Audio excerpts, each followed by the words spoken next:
Just cuando quiera.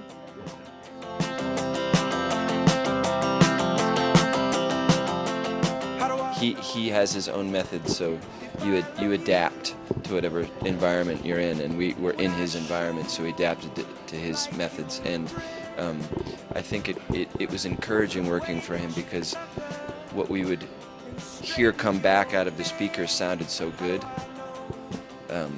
It gave us, I think, if anything, it gave us more confidence to keep moving forward because he really captured us as we should be captured. We had a lot of songs planned before we went in, and there was a certain there's maybe some nerves involved with working with someone of his caliber, and so I think we went in there on pins and needles a little bit, and then you can't really produce much when you're feeling like that. So then once we got to know him and we felt comfortable with him as a person and a friend, we kind of discarded a lot of the stuff we had really arranged and planned before he went in, and then we were just kind of creating things on the spot while we were in the studio. So those are things that we would have never been able to predict, and I think they're the best moments on the record. That record is definitely like born out of the circumstances under which it was made. It wasn't anything we could do about it except make it. So stepping back and listening to it now, I hear all of the anxiety and pleasure of making it. But I think if we were to work with him again, for instance, I think it'd probably be a different process.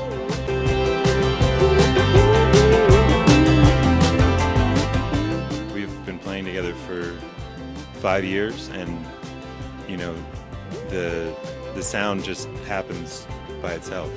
There's a continuity. Maybe production-wise, from Pigeons to a Different Ship, it might sound different, or from the first one to the, but there is a continuity there. There's a spirit there that stays consistent, and that'll stay. That we can't get rid of that.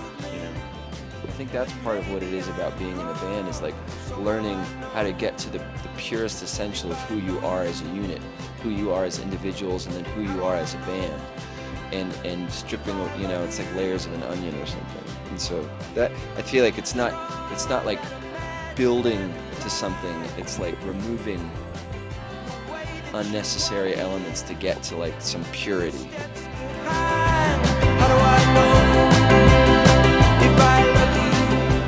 My mom lives in San Miguel, and they have a few of these cantinas that are, I guess, traditionally for men only. That's not the part that I really like, but they have these troughs down at the bar, and you can just be holding on to the bar drinking, and if you gotta go and you can't make it to the bathroom, you can just take it out right there and piss, and it just goes down the drain. That's genius. You always see someone on the road selling flowers, or there's like fake flowers or real flowers, like this, and the way the buildings are painted, and I don't know, it's really cliche, I suppose, but I really like that. It feels really warm. Yeah, we also had this really cool night. Yeah, we had this night, we were a little bit like slanted maybe from reality. It was late at night, and there was a lot of traffic. We had just seen My Morning Jacket, which to any of the viewing audience, whatever you think about them, you should really see them play. They're really amazing. And so we were feeling really high from that, and we were driving back to the hotel, and there was traffic as always, I guess there seems like there's perpetual traffic here. It was really quiet, and then at a certain moment we saw this guy walking through the cars, like taking swigs of alcohol and blowing flames, and it was just in this silence, and it was really poetic.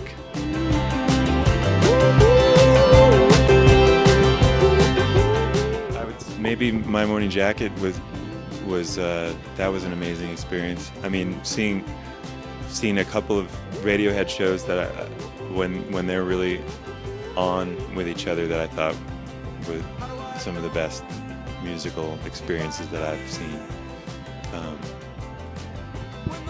I just saw Bambino, the North African Tuareg guitar player.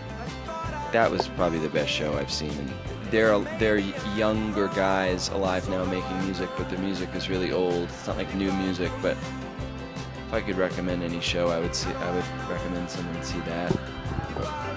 I think the best show of like new bands I've seen in a long time is Delicate Steve. Delicate Steve's band. They're really exciting. They got this Lion King thing happening. It's like really far out. I don't know. Sort of like really beautiful lyrical guitar playing.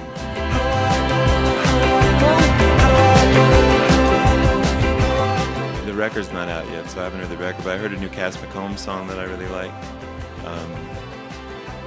So I think that record's probably going to be really good.